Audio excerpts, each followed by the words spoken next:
பிதாவாகிய தேவனாலும் கர்த்தராயிருக்கிற இயேசு கிறிஸ்துவினாலும் உங்களுக்கு கிருபையும் சமாதானமும் உண்டாவதாக என்று அன்போடு உங்களை நான் வாழ்த்துகிறேன். கர்த்தர் பெரியவராக இருக்கிறார். அவர் நமக்கு நன்மை செய்கிற தேவனாக இருக்கிறார். இந்த நிகழ்ச்சியை பார்த்து கொண்டிருக்கிற உங்களை கர்த்தர் ஆசீர்வதிப்பாராக. தொடர்ந்து நம்முடைய ஊழியங்களுக்காக நீங்கள் ஜெபித்து கொள்ளுங்கள். இந்த நிகழ்ச்சிக்காக ஜெபித்து கொள்ளுங்கள். உங்களுக்கு அறிமுகமான எல்லாரிடத்திலும் இந்த நிகழ்ச்சியை அறிமுகப்படுத்தி ஆண்டவருடைய வார்த்தையை கேட்கும்படி சொல்லுங்கள். இயேசுவை பற்றி சொல்லுங்கள்.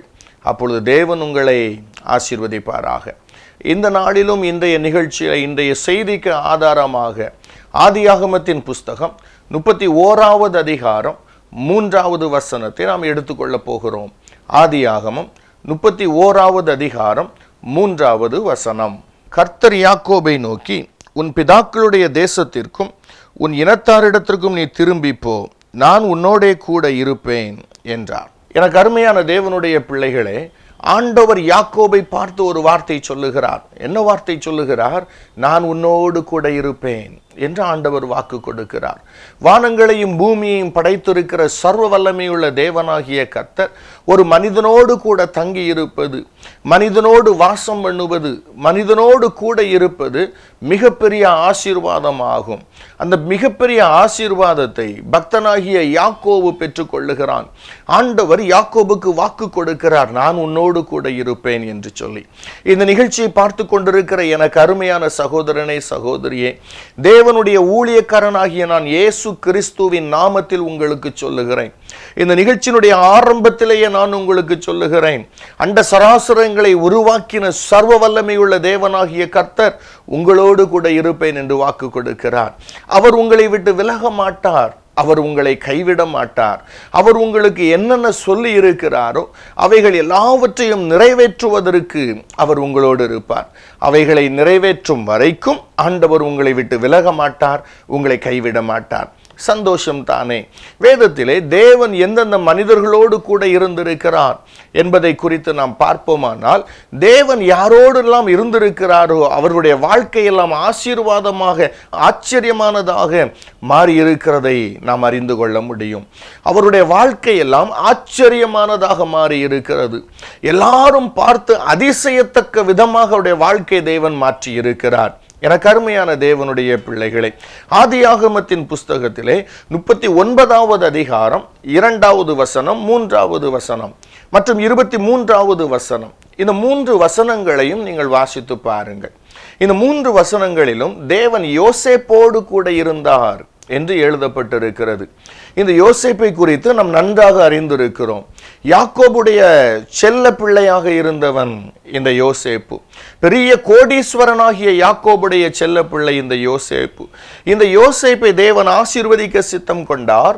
இந்த யோசேப்பை தேவன் பயன்படுத்த சித்தம் கொண்டார். இந்த யோசேப்பை தேசத்திலே உயர்த்துவதற்கு சித்தம் கொண்டார். இந்த யோசேப்பின் மூலமாக யாக்கோபுடைய குடும்பத்தையும் முழு இஸ்ரவேலையும் ஆதரிப்பதற்காக தேவன் சித்தம் கொண்டார். அதை யோசேப்பிற்கு வெளிப்படுத்தவும் செய்தார். அந்த வெளிப்பாடுகளை யோசேப்பு தன்னுடைய சகோதரனுக்கு சொன்னது நிமித்தமாக யோசேப்புடைய வாழ்க்கையில மிகப்பெரிய பிரச்சனை வந்தது. நாம் அனைவரும் அதை அறிந்திருக்கிறோம். இந்த யோசேப்பை என்ன செய்கிறார்கள் சகோதரர்கள்?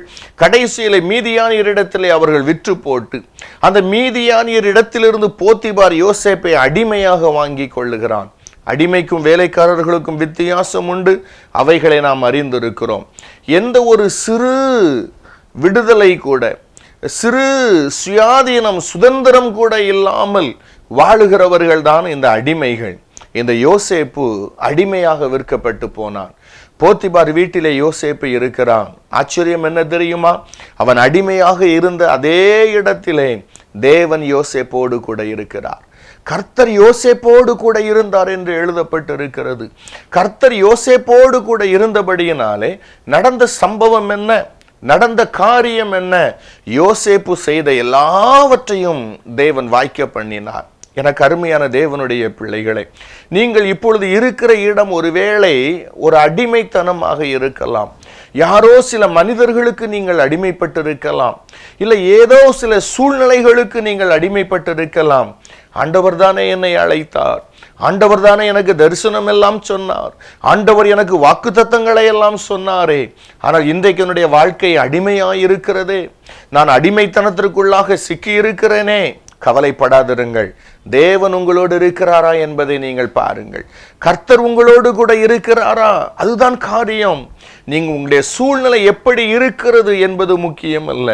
பல வேளைகளிலே பல மனிதர்கள் தங்களுடைய சூழ்நிலைகளை பார்த்து சோர்ந்து போகிறதை நாம் அறிந்திருக்கிறோம். உங்களுடைய சூழ்நிலைகள் எப்படி இருக்கிறது என்பது முக்கியம் அல்ல, ஆனால் அந்த சூழ்நிலைகளுக்கு மத்தியிலே தேவன் இருக்கிறாரா என்பது காரியம். அண்ட சராசரங்களை படைத்திருக்கிற சர்வ வல்லமையுள்ள தேவனாகிய கர்த்தர் உங்களோடு இருக்கிறாரா என்பது காரியம். காரணம் என்ன தெரியுமா? நம்முடைய தேவன் சூழ்நிலைகளை மாற்ற வல்லமை உள்ளவர். நம்முடைய சூழ்நிலைகள் எப்படி இருந்தாலும் சரி, நம்முடைய சூழ்நிலைகள் எதுவாயிருந்தாலும் சரி, தேவன் எழுந்து வரும்போது, தேவன் நினைக்கும் போது, தேவன் செயல்படும் போது ஒரு நொடி பொழுதில எல்லா சூழ்நிலைகளையும் அவர் மாற்றுவார். சூழ்நிலைகள் மாறும்போது நம்முடைய வாழ்க்கை மாறி போகும், நம்முடைய சூழ்நிலைகள் மாறி போகும், நம்முடைய எல்லா காரியங்களையும் அவர் புதிதாக்கி போடுவார். எனக்கு அருமையான தேவனுடைய பிள்ளைகளை, இந்த யோசேப்போடு கூட தேவன் இருந்தாராம். இந்த யோசேப்போடு கூட தேவன் இருந்தபடியினாலே யோசேப்பு காரிய சித்தி உள்ளவனாக மாறினான். யோசேப்பு செய்கிற எல்லாவற்றையும் தேவன் வாய்க்க பண்ணினார். இதை இந்த எஜமானாகிய போத்திபார் பார்த்து கொண்டே இருக்கிறான். இந்த அடிமை மாத்திரம் வித்தியாசமாக இருக்கிறானே, இவன் செய்கிற எல்லா காரியங்களும் வாய்க்கிறதே, இவனுக்கு இவ்வளவு புத்தி கூர்மை இருக்கிறதே என்று சொல்லி அவனுடைய வீட்டிலே வேலை செய்கிற எல்லாருக்கும் அதிகாரியாக இந்த யோசேப்பை அவன் மாற்றிவிட்டான். சுருக்கமாக சொல்ல வேண்டுமானால், இந்த போத்திபார் என்பவன் தன்னுடைய மனைவி ஒருவளை தவிர மற்ற எல்லாவற்றுக்கும் அதிகாரியாக இந்த யோசேப்பை மாற்றினான். வெளி பார்வைக்கு இந்த யோசேப்பு அடிமைதான், ஆனால் உள்ளுக்குள்ளே ஆளுகை செய்து கொண்டிருக்கிறான். ஒரு மனுஷனுடைய வீட்டிற்குள்ளாக இருந்தவன் ஆளுகை செய்து கொண்டிருக்கிறான். அதற்கு காரணம் என்ன? தேவன் அவனோடு இருந்தார், கர்த்தர் அவனோடு கூட இருந்தார். அதுதான் காரணம். யோசேப்போடு கூட தேவன் இருந்தார். யோசேப்பை தேவன் ஆசீர்வதித்தார். 23வது வசனத்தை நீங்கள் வாசித்து பாருங்கள். இந்த யோசேப்பின் மேலே வீண் பழி சுமத்தப்பட்டு போத்திபாரின் மனைவி யோசேப்பின் மேலே வீணான பழிகளை சுமத்தி இந்த யோசேப்பை சிறைச்சாலைக்கு அவள் அனுப்புகிறாள். இந்த சிறைச்சாலையில அவனுடைய கரங்களும் கால்களும் கட்டப்பட்டிருந்தது. அவனுடைய பிராணன் இரும்பிலே அடைபட்டிருந்தது என்று வேதம் சொல்லுகிறது. ஆனால் அந்த சிறைச்சாலையிலே கட்டுகளுக்கு மத்தியில் கர்த்தர் யோசேப்போடு இருந்தார். எத்தனை ஆச்சரியம் பாருங்கள். நாம் எல்லாரும் என்ன நினைத்து கொள்ளுகிறோம்? தேவன் என்னோடு இருந்தால் எனக்கு ஏன் சிறைச்சாலையின் அனுபவம் வருகிறது? தேவன் என்னோடு கூட இருந்தால் எனக்கு ஏன் அடிமைத்தன வாழ்வு வருகிறது? நான் அப்படியெல்லாம் இருக்க வேண்டிய அவசியம் இல்லையே என்று நாம் நினைத்து விடுகிறோம். இல்லை எனக்கு அருமையானவர்களே, சில வேளைகளிலே தேவன் நமக்கு சில காரியங்களை கற்றுக் கொடுப்பதற்கு, தேவன் சில அனுபவங்களை நமக்கு சொல்லிக் கொடுப்பதற்கு, தேவன் நம்மை உயர்வுக்கு நேராக நடத்தும் போது இப்படிப்பட்ட பாதைகளை எல்லாம் நாம் கடந்து போக வேண்டியது அவசியமாக இருக்கிறது. எனவே தேவன் அந்த வழியிலே நம்மை நடத்துகிறவராக இருக்கிறார். நாம் சோர்ந்து போகக்கூடாது. நான் முதலாவது சொன்னதை மீண்டும் சொல்லுகிறேன். நம்முடைய சூழ்நிலைகள் எது என்பதை குறித்து கலங்கிவிடக்கூடாது. தேவன் என்னோடு இருக்கிறாரா என்பதை மாத்திரம் பார்க்க வேண்டும். கர்த்தர் என்னோடு இருக்கிறாரா, கர்த்தர் நம்மோடு கூட இருக்கிறாரா, அதை மாத்திரமே பார்க்க வேண்டும். நன்றாய் கவனித்து பாருங்கள். அந்த சிறைச்சாலையிலே அத்தனை பாடுகளுக்கு மத்தியில், போராட்டங்களுக்கு மத்தியில் கர்த்தர் யோசேப்போடு கூட இருந்திருக்கிறார். கர்த்தர் அவரோடு கூட இருந்தார். இருந்த தேவன் அங்கு என்ன செய்தார் தெரியுமா? அங்கு யோசேப்பை ஆசீர்வதித்தார். அங்கு யோசேப்பு செய்கிறதெல்லாம் வாய்க்கிறது. அங்கு யோசேப்பு புத்திமானாய் நடந்து கொள்ளுகிறான். அந்த சிறைச்சாலை தலைவனுடைய கண்களிலே தேவன் அவனுக்கு தயை கிடைக்க பண்ணினார். உடனே அவன் என்ன செய்கிறான் தெரியுமா? அவனுக்கு அடுத்தபடியாக யோசேப்பை உயர்த்தி வைக்கிறான். சிறைச்சாலையில் இருக்கிற எல்லாரையும் விசாரிக்கிற பொறுப்பு, அவருடைய தேவைகளை சந்திக்கிற பொறுப்பு, அங்கு முழு நிர்வாகத்தையும் யோசேப்பு செய்கிறவனாக மாறி போனான். நன்றாய் கவனியுங்கள். வெளிப்பார்வையில யோசேப்பு சிறையில் இருக்கிறான் என்று சொல்லுவார்கள். ஆனால் உள்ளுக்குள்ளேயோ ஒரு நிர்வாகம் பண்ணுகிறவனாக, ஒரு ஆளுகை தன்மையோடு கூட தேவன் யோசேப்பை உயர்த்தி வருகிறதை நாம் பார்க்க முடியும். என்னை பார்த்து கொண்டிருக்கிற எனக்கு அருமையான சகோதரனே, சகோதரியே, இந்த தேவன் பட்சபாதம் உள்ளவர் அல்ல. இந்த தேவன் மாறாத தேவன். யோசேப்போடு கூட இருந்த தேவன் உங்களோடும் கூட நான் இருப்பேன் என்று வாக்கு கொடுக்கிறார். யாக்கோபோடு கூட இருந்த தேவன் நான் உன்னோடும் இருப்பேன் என்று வாக்கு கொடுக்கிறார். யோசேப்போடு கூட இருந்து யோசேப்பை ஆசீர்வதித்த தேவன், யோசேப்பை உயர்த்தின தேவன், யோசேப்பை சிங்காசனத்திற்கு நேராக நடத்தின தேவன், யோசேப்புடைய சூழ்நிலைகளை ஒரே நொடி பொழுதிலே மாற்றி போட்ட அந்த தேவன் இன்னைக்கு உங்களோடு கூட இருப்பேன், உங்களுடைய சூழ்நிலைகளையும் நான் மாற்றுவேன், நான் உங்களையும் நான் ஆசீர்வதிப்பேன் என்று ஆண்டவர் வாக்கு கொடுக்கிறார். சந்தோஷமாயிருங்கள், தேவன் நம்மோடு கூட இருப்பது ஆசீர்வாதம். ஆனால் நாம் கவனிக்க வேண்டிய ஒரே ஒரு காரியம் உண்டு. தேவன் என்னோடு கூட இருக்கிறாரா என்பதை நாம் கவனிக்க வேண்டும். நம்முடைய தேவன் மகா பரிசுத்தராக இருக்கிறார். நம்முடைய தேவன் சர்வ வல்லமை உள்ளவராக இருக்கிறார். அவர் மண்ணான மனிதனாகிய நம்மோடு கூட வந்து வாசம் பண்ணுவது அது மிக பெரிய ஆச்சரியம். உலகத்தில் இருக்கிற எல்லா அதிசயங்களை காட்டிலும், எல்லா விதமான ஆச்சரியங்களை காட்டிலும் தேவன் ஒரு மனிதனோடு வாசம் பண்ணுவது தான் மிக பெரிய ஆசீர்வாதம். ஆனால் அது சர்வ வல்லமையுள்ள தேவன், மகா பரிசுத்தமான தேவனை மனிதன் தன்னோடு கூட வைத்துக் கொள்ள வேண்டியது அவனுடைய கடமையாக இருக்கிறது. அது ஒரு மிக பெரிய வேலையாக இருக்கிறது. இன்றைக்கு நாம் எல்லாரும் நினைக்கிறது போல அது அவ்வளவு எளிதானதாக இல்லை. காரணம் என்ன தெரியுமா? நம் வேதத்தை நாம் கவனித்து பார்த்தால், வேதத்திலே பல இடங்களிலே தேவன் மனிதர்களை விட்டு கடந்து போயிருப்பதை நாம் வாசிக்க முடியும். மனிதர்களை விட்டு அவர் வெளியே சென்று விடுவதை வாசிக்க முடியும். ஏன்? வெளிப்படுத்தின விசேஷத்திலே சபைகளுக்கு பேசும்போது அவர் சொல்லுகிறார், வாசற்படியிலே நின்று தட்டுகிறேன், ஒருவன் என் சத்தத்தை கேட்டு கதவை திறந்தால் நான் உள்ளே வருவேன். எங்கே? சபையோடு தான் ஆண்டவர் பேசுகிறார். பல நேரங்களிலே தேவனாலே உள்ளே இருக்க முடியாமல் அவர் வெளியே துரத்தப்படுகிறார். இல்லாவிட்டால் வேதனையோடு அவர் வெளியேற வேண்டிய சூழ்நிலைகள் வந்து விடுகிறது. எனவே நாம் ஜாக்கிரதையாக இருக்க வேண்டும். ஒவ்வொரு நாளும் நம்முடைய வாழ்க்கையினுடைய ஒவ்வொரு பகுதியிலும் தேவன் என்னோடு இருக்கிறாரா, ஆண்டவரே நீர் என்னோடு கூட இருக்கிறீரா என்று நாம் ஆராய்ந்து பார்ப்பதும், என்று நாம் தேவனிடத்திலே கெஞ்சுவதும் அவசியமாக இருக்கிறது. ஆண்டவரே என்னை விட்டு போய்விடாதேயும், நீர் எப்போதும் என்னோடு கூடவே இருக்க வேண்டும் என்று நாம் கேட்க வேண்டும். 1 சாமுவேல் 16வது அதிகாரம் 14வது வசனத்தை நீங்கள் வாசித்து பாருங்கள். அதில் வேதம் சொல்லுகிறது, சவுலை விட்டு கர்த்தர் விலகி போனார். கர்த்தர் சவுலை விட்டு விலகி போனார். ஆனால் 18வது அதிகாரம் 10வது வசனத்தை நீங்கள் வாசித்து பார்க்கும்போது, கர்த்தர் சவுலை விட்டு விலகினதற்கு பின்பு தேவனாலே வரவிடப்பட்ட ஒரு பொல்லாத ஆவி சவுலுக்குள்ளாக இருந்தது. ஒரு மனிதனுக்குள்ளாக தேவனுடைய ஆவியானவர் இருப்பார், இல்லாவிட்டால் அசுத்த ஆவிகள் அந்த மனுஷனுக்குள்ளாக இருக்கும்.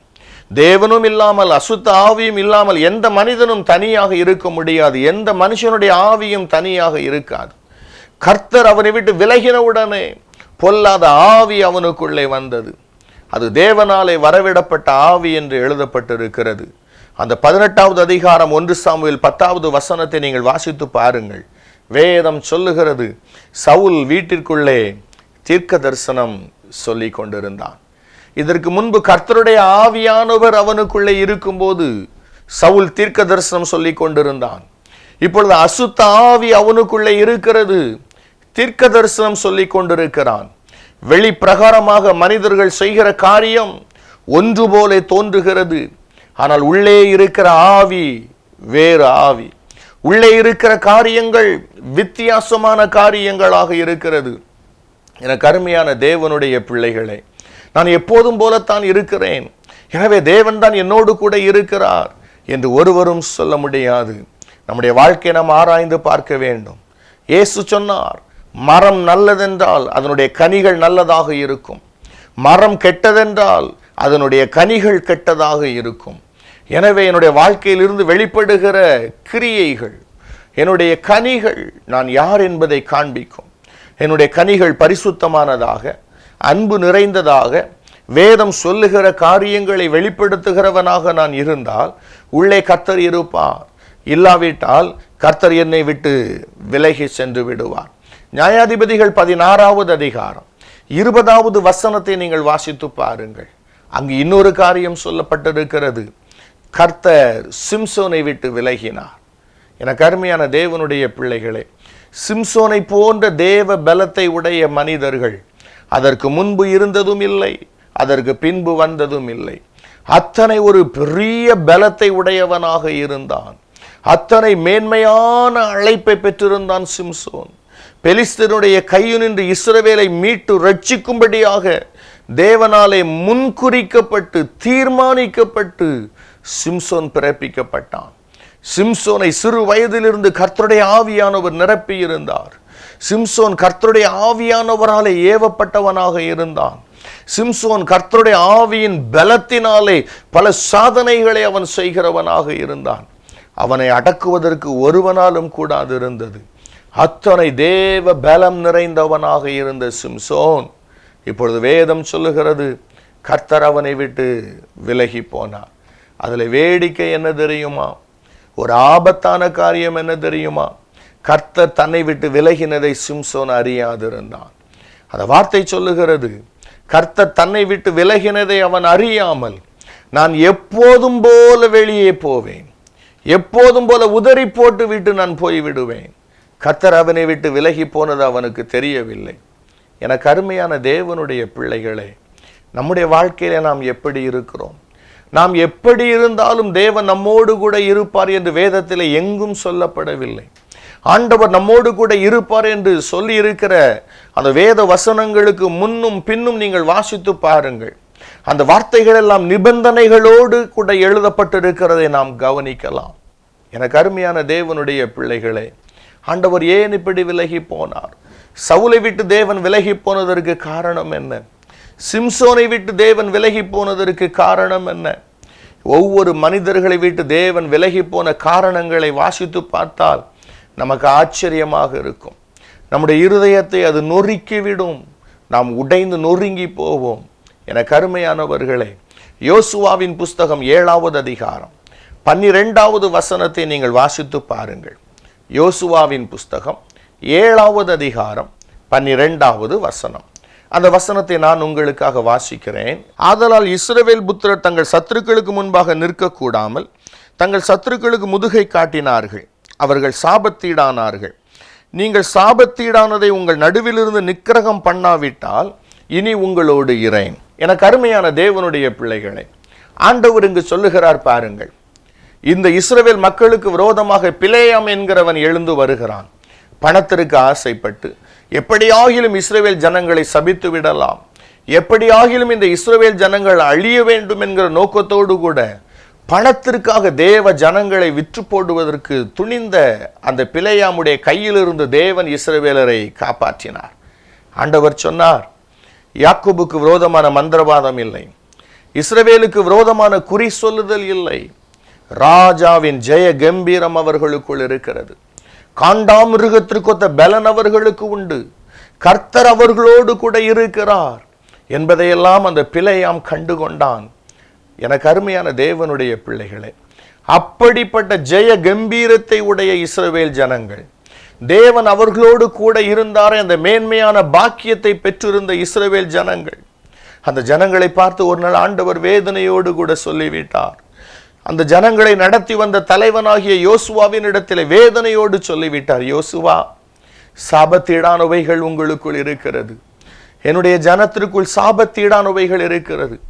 இந்த சாபத்தீடானதை உங்கள் நடுவிலிருந்து நீங்கள் நிக்கிரகம் பண்ணாவிட்டால், இந்த சாபத்தீடானதை உங்கள் நடுவிலிருந்து நீங்கள் அப்புறப்படுத்தாவிட்டால், உங்கள் எல்லைகளை நீங்கள் பரிசுத்தப்படுத்தாவிட்டால், நீங்கள் இருக்கிற இடம் நீங்கள் எல்லாவற்றையும் நீங்கள் சுத்தப்படுத்தாவிட்டால் இனி நான் உங்களோடு இருக்க முடியாது யோசுவா.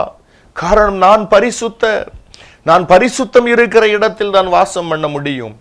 ஒரு பாவியை நான் நேசிப்பேன், ஆனால் அவனை பரிசுத்தப்படுத்துவேன். எனவே தான் வேதம் சொல்லுகிறது, நான் உங்களை பரிசுத்தமாக்குகிற கர்த்தர். ஆண்டவர் வேதத்தில் சொல்லி இருக்கிறார், நான் பரிசுத்தர், ஆகையினாலே நீங்கள் உங்கள் நடக்கைகள் எல்லாவற்றிலேயும் பரிசுத்தராக இருங்கள். எனக்கு அருமையானவர்களே, வேதனையோடு ஆண்டவர் யோசுவாவின் இடத்திலே சொன்னார், யோசுவா, அந்த சாபத்தீடானதை நிக்கிரகம் பண்ணாத வரைக்கும் நான் உங்களோடு இருக்க மாட்டேன். யோசுவா, நிச்சயமாக இருக்க முடியாது. நான் உங்களை விட்டு விட்டு போய்விடுவேன். தேவன் இஸ்ரவேல் ஜனங்களை விட்டு போய்விட்டால் ஜனங்களுடைய நிலைமை என்ன உங்களுக்கு தெரியும். அப்படித்தான் நம்மை விட்டும் தேவன் சென்று விட்டாரானால் அதற்கு பின்பு நம்மாலே வாழ முடியாது. காரணம், நமக்கு சத்துருக்கள் அதிகம். வான மண்டலத்தில் உள்ள பொல்லாத ஆவிகளின் சேனைகள், இப்பிரபஞ்சத்தின் அந்தகார லோகாதிபதிகள், இப்படி பல போராட்டங்கள் நமக்கு உண்டு என்று வேதம் சொல்லுகிறது. இத்தனை பொல்லாத சத்துருக்களுக்கு மத்தியிலே நீங்களும் நானும் ஜெயம் பெற்றவர்களாக வாழ வேண்டுமானால், நீங்களும் நானும் அசைக்கப்பட முடியாதவர்களாக வாழ வேண்டுமானால், தேவன் நம்மோடு கூட இருந்தால் தான் முடியும். கர்த்தர் நம்மோடு கூட இராத பட்சத்திலே நிச்சயமாக நாம் சத்துருக்களுக்கு முன்பாக நிற்க முடியாது. எந்த சத்துருக்களையும் நாம் மேற்கொள்ள முடியாது. சத்துருக்களை மேற்கொள்ளுகிற பலன் நமக்கு கிடைக்காது. அந்த சத்துவம் நமக்கு இருக்காது. என்னை பார்த்து கொண்டிருக்கிற எனக்கு அருமையான சகோதரனே, சகோதரியே, கர்த்தர் நம்மோடு கூட இருக்க வேண்டும். கர்த்தர் நம்மோடு கூட இருக்க வேண்டுமானால் நாம் என்ன செய்ய வேண்டும் தெரியுமா? தேவனாலே சாபம் என்று சொல்லி ஒதுக்கப்பட்டிருக்கிற, தேவன் அருவருக்கிற காரியங்களை நம்முடைய வாழ்க்கைக்குள்ளாக கொண்டு வரக்கூடாது. அவைகளை நம்முடைய வாழ்க்கை விட்டு நாம் அப்புறப்படுத்த வேண்டும். நம்முடைய எல்லைகள் எல்லாவற்றையும் விட்டு நாம் அப்புறப்படுத்த வேண்டும். உபாகமம் 23வது அதிகாரம் 14வது வசனத்தை நீங்கள் வாசித்து பாருங்கள். உன்னை ரட்சிக்கவும் உன் சத்துருக்களை உனக்கு ஒப்பு கொடுக்கவும் உன் தேவனாகிய கர்த்தர் உன் பாளையத்திற்குள்ளே உலாவிக் கொண்டிருக்கிறார். அதனாலே உன்னுடைய பாளையம் சுத்தமாயிருக்க கடவுது. உன்னுடைய பாளையத்திற்குள்ளே அசுசியான யாதொன்றை கண்டும் தேவன் உன்னை விட்டு விலகி போகாதபடிக்கு உன்னுடைய பாளையம் சுத்தமாயிருக்க கடவுது என்று ஆண்டவர் எழுதியிருக்கிறார். ஆண்டவர் நம்மோடு கூட இருக்கும்போது நமக்கு ரட்சிப்பு உண்டு. நீதிமானுக்கு வரும் துன்பங்கள் அநேகமாய் இருக்கும் என்று வேதம் சொல்லுகிறது. கர்த்தர் அவைகள் எல்லாவற்றினின்றும் அவனை விடுவிக்கிறார். அப்படி தேவன் நமக்கு வருகிற பிரச்சனைகள் எல்லாவற்றில் இருந்தும் நம்மை விடுவிக்க வேண்டுமானால் அவர் நம்மோடு கூட இருக்க வேண்டும். அவர் நம்மோடு கூட இருக்க வேண்டுமானால் நம்முடைய எல்லைகளை நாம் பரிசுத்தமாக வைத்துக் கொள்ள வேண்டும். என்னை பார்த்து கொண்டிருக்கிற எனக்கு அருமையான அன்பு சகோதரரே, சகோதரியே, நீங்கள் பரிசுத்தமாக இருக்கிறீர்களா? வாழ்க்கை பரிசுத்தமாக இருக்கிறதா? உங்களுடைய கண்களின் பார்வை பரிசுத்தமாக இருக்கிறதா? உங்களுடைய சிந்தை பரிசுத்தமாக இருக்கிறதா? ஒருவேளை நீங்கள் பிள்ளைகளாக இருப்பீர்களானால் நீங்கள் பயன்படுத்துகிற உங்களுடைய செல்போன், உங்களுடைய சோசியல் மீடியா, நீங்கள் பயன்படுத்துகிற உங்களுடைய சாதனங்கள் எதுவாயிருந்தாலும் சரி, அவைகளிலே பரிசுத்தம் இருக்கிறதா? யோசித்து பாருங்கள். இன்றைக்கு என்னுடைய தாய் தகப்பன் பார்க்கவில்லை, என்னுடைய கணவனுக்கு தெரியாது, இது பிள்ளைகளுக்கு தெரியாது, மனைவிக்கு தெரியாது, யாருக்கும் தெரியாது. கொஞ்சம் பாவத்தை ருசித்தால் என்ன? இவைகள் என்னுடைய நண்பர்களுக்காக நான் செய்கிறேன், நண்பர்களோடு சேர்ந்து நான் செய்கிறேன், கொஞ்சம் பாவம் அவ்வளவுதானே என்று சொல்லி நீங்கள் யாருக்கும் தெரியாது என்று செய்து கொண்டு வருகிற சின்ன சின்ன காரியங்கள் பெரிய தேவனை உங்கள் வாழ்க்கையை விட்டு துரத்திவிடும். சின்ன சின்ன அசுத்தங்கள் தேவனை உங்கள் எல்லைகளை விட்டு வெளியே தள்ளிவிடும். எனவே தான் தாவீது கதறுகிறார். பத்சேபாள் இடத்திலே பாவத்திற்கு உட்பட்டதற்கு பின்பு தேவனாலே அவன் கடிந்து கொள்ளப்பட்ட போது, அவனுடைய பாவம் அவனுக்கு சுட்டி காண்பிக்கப்பட்ட போது அவன் கதறுகிறான், ரட்சிப்பின் சந்தோஷத்தை எனக்கு திரும்ப தாரும், உம்முடைய பரிசுத்த ஆவியை என்னிடத்திலிருந்து எடுத்துக்கொள்ளாமல் இரும். ஆண்டவரே, நான் தவறு செய்து விட்டேன், இந்த அசுத்தத்திற்குள்ளாக தேவன் இருக்க மாட்டாரே, தயவு செய்து பரிசுத்த ஆவியை எடுத்துக்கொள்ளாமல் இரும், நான் திரிந்து விடுகிறேன், திரும்ப நான் பரிசுத்தத்திற்கு என்னை ஒப்பு கொடுத்து விடுகிறேன். தாவீது கதறுகிறதை வேதம் சொல்லுகிறது. உங்களுடைய தொலைக்காட்சி பெட்டி, நீங்கள் பார்த்து கொண்டிருக்கிற அந்த டிவி பரிசுத்தமாக இருக்கிறதா? உங்களுடைய கம்ப்யூட்டர் பரிசுத்தமாக இருக்கிறதா? நீங்கள் மாத்திரமல்ல, உங்கள் எல்லைகள் முழுவதும் பரிசுத்தமாக இருக்க வேண்டும். எனவேதான் பழைய பாடல் அந்த பக்தர் உணர்ந்து எழுதியிருக்கிறார், என்னுடைய ஜீவன் எல்லை எங்கிலும் பரிசுத்தம் என்று எழுதும் ஆண்டவரே. இந்த உலகத்தில் என்னை எதிர்த்து போராடுகிற சக்திகள் பல இருக்கிறது, என்னுடைய ஜீவன் எல்லை எங்கிலும் பரிசுத்தம் பரிசுத்தம் பரிசுத்தம் என்று எழுதும் ஆண்டவரே என்று சொல்லி பரிசுத்தத்திற்காக அந்த தேவ மனிதன் கெஞ்சுகிறதை நாம் பார்க்கிறோம். எனக்கு அருமையான சகோதரனே, சகோதரியே, தேவன் உங்களோடு கூட இருந்தால் உங்களுக்கு ஆசீர்வாதம். நீங்கள் சிறைச்சாலையில் இருந்தாலும், நீங்கள் அடிமைத்தனத்திலே இருந்தாலும் உங்களை சிங்காசனத்திற்கு தேவன் உயர்த்தி வைப்பார். கட்டாயம் உயர்த்தி வைப்பார். அதிலே எந்த விதமான சந்தேகமும் இல்லை. ஆனால் கர்த்தர் உங்களோடு கூட இருக்க வேண்டுமானால் உங்களுக்கு பரிசுத்தம் கட்டாயம் அவசியம். எனவே பாவ சந்தோஷம், அற்ப காலம் இருக்கிற சந்தோஷம், அனித்தியமான பாவ சந்தோஷம், அந்த பாவத்துக்கு ஒரு குட் பை சொல்லிவிட்டு, அந்த பாவம் எனக்கு வேண்டாம் என்று பாவத்தை தள்ளிவிட்டு, ஆண்டவரே நீரே எனக்கு போதும், நீர் ஒருவர் எனக்கு போதும் ஆண்டவரே, நீர் மாத்திரம் எனக்கு போதும். இந்த உலகம் தருகிற சந்தோஷம், பாவம் தருகிற சந்தோஷம் எனக்கு வேண்டாம். யோசேப்பு உதறி தள்ளினான் அல்லவா? போத்திபாருடைய மனைவி அவனை பாவத்திற்கு இழுக்கும் போது அந்த சந்தோஷம் எனக்கு வேண்டாம், எனக்கு தேவன் என்னோடு இருக்க வேண்டும், அதுதான் முக்கியம் என்று தள்ளினது போல ஆண்டவரே இந்த உலகம் தருகிற சந்தோஷம், என்னுடைய நண்பர்கள் தருகிற சந்தோஷம் எனக்கு வேண்டாம், நீர் மாத்திரம் எனக்கு போதும், நீர் என்னோடு கூட இருக்க வேண்டும், அதற்கு நான் விரும்புகிறேன், அதற்காக எல்லாவற்றையும் உதறி தள்ளுவதற்கு நான் ஆயத்தம். நீங்கள் ஒப்பு கொடுத்தால் ஆண்டவர் உங்களோடு இருப்பார். ஒருவேளை இதுவரைக்கும் உங்களுடைய வாழ்க்கை பாவம் நிறைந்ததாக இருந்திருக்கலாம். ஐயா, இந்த சத்தியம் எனக்கு தெரியாது, நான் தேவன் எப்பொழுதும் என்னோடு இருப்பார் என்று நினைத்து என்னுடைய பரிசுத்த வாழ்க்கையை நான் இழந்து போனேன். இன்றைக்கு சில பாவங்களுக்கு அடிமையாகிவிட்டேன், அந்தரங்கமான பாவத்திற்கு நான் அடிமையாகிவிட்டேன். நீங்கள் ஒருவேளை அப்படிப்பட்ட இக்கட்டான சூழ்நிலைகளிலே இருப்பீர்களானால் இன்றைக்கும் ஆண்டவர் அன்போடு கூட பேசுகிறார். மகனே, மகளே, நான் இன்னும் உன்னை நேசிக்கிறேன், வா, அந்த தூசியை உதறிவிட்டு நீ எழுந்து வா, என்னுடைய இரத்தம் உன்னை பரிசுத்தமாக்கும், நான் உன்னை பரிசுத்தமாக்கி திரும்ப உன்னை கட்டப்போகிறேன், திரும்ப உன்னை வாழ வைக்கிறேன், வா என்று அன்போடு அழைக்கிறார். நம் ஆண்டவரிடத்திலே வருவோமா? நம்முடைய வாழ்க்கையை ஒப்பு கொடுப்போமா? நான் உங்களுக்காக ஜெபிக்க விரும்புகிறேன். நீங்கள் என்னோடு கூட சேர்ந்து ஜெபிப்பீர்களா? ஜெபிப்போம்.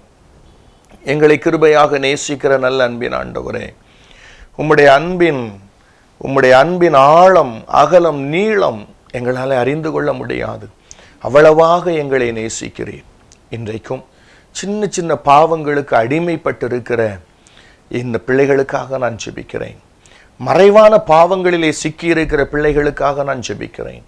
ஒருவருக்கும் தெரியாது என்று செய்து கொண்டிருக்கிற அந்த பாவங்களுக்காக நான் ஜெபிக்கிறேன். ஆண்டவரே, உம்முடைய அன்பின் கயிறுகளாலே அவர்களை கட்டி இழுப்பீராக. உம்முடைய பரிசுத்த அக்கினி இயேசுவின் நாமத்தில் அவர்கள் மேல் விழுவதாக. அவர்களை கட்டி இருக்கிற அந்த பாவத்தின் கயிறுகளை கர்த்தர் அறுத்து உம்முடைய பிள்ளைகளை நீர் விடுதலையாக்க நான் ஜெபிக்கிறேன். உம்முடைய பிள்ளைகளை நீர் பரிசுத்தப்படுத்த நான் ஜெபிக்கிறேன். நீர் மகா பரிசுத்தர் அல்லவா? பரிசுத்தம் இருக்கிற இடத்தில் தானே நீர் வீற்றிருப்பீர். நீர் உம்முடைய பிள்ளைகளோடு வீற்றிருந்து உம்முடைய பிள்ளைகளை ஆசீர்வதிக்க விரும்புகிறீர் அல்லவா? உம்முடைய பிள்ளைகளுடைய அடிமைத்தனத்தை மாற்றி, உம்முடைய பிள்ளைகளுடைய சிறையிருப்பை மாற்றி அவர்களுக்கு சிங்காசனத்தை தர விரும்புகிறீர் அல்லவா? ஆண்டவரே, அதற்காக உம்முடைய பிள்ளைகளை பரிசுத்தப்படுத்துவீராக. நான் உங்களை பரிசுத்தப்படுத்துகிற கர்த்தர் என்று வேதம் சொல்லுகிறது. அந்த வேத வார்த்தை இன்றைக்கு மாறாததா இருக்கிறதே. தேவரீர் இன்றைக்கும் எங்களை பரிசுத்தப்படுத்துகிற நல்ல தகப்பனாக இருக்கிறீர் அல்லவா? இப்பொழுதே என்னோடு கூட சேர்ந்து ஜெபித்துக் கொண்டிருக்கிற உம்முடைய பிள்ளைகளை நீர் பரிசுத்தப்படுத்துவீராக. உம்முடைய விலையேற பெற்ற இரத்தம் அவர்களை பரிசுத்தமாக்கட்டும். இந்த பரிசுத்தம் உண்டாகிற போதே இவருடைய சரீரத்தில் இருக்க வியாதிகள் இயேசுவின் நாமத்தில் மறைந்து போவதாக. இவர்களை அலைக்கழித்துக் கொண்டிருக்கிற பொல்லாத அசுத்த வல்லமைகள் இயேசுவின் நாமத்தில் நிர்மூலமாகட்டும். உடைய பிள்ளைகளுடைய சிறையிருப்புகள் மாறட்டும். சிங்காசனத்திற்கு அழைத்து செல்லும். ஆசீர்வதியும். இயேசுவின் நாமத்தில் பிதாவே, ஆமென். எனக்கு அருமையான தேவனுடைய பிள்ளைகளே, கர்த்தர் உங்களோடு இருப்பார். இனி பாவமுள்ள வாழ்க்கை வேண்டாம். பரிசுத்தத்திற்கு ஒப்புக் கொடுங்கள். அவர் உங்களை ஆசீர்வதிப்பார். God bless you. God bless you.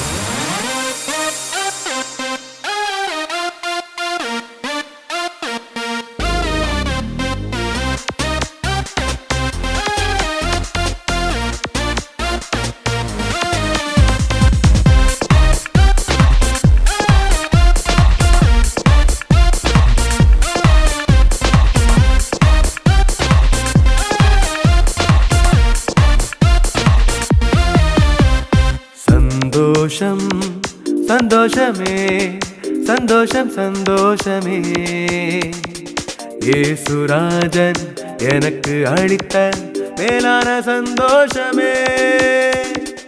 பரலோக சந்தோஷமே, சந்தோஷம் சந்தோஷமே.